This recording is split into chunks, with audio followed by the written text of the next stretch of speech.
I am Aziz Isa Alkün. I've been living in exile nearly for 20 years. I was born in East Turkestan.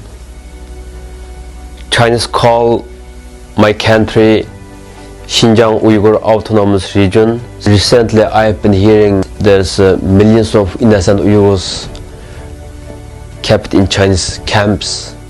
I am feeling the worst, and I couldn't imagine where's my mother, where's the millions of innocent Uyghur people.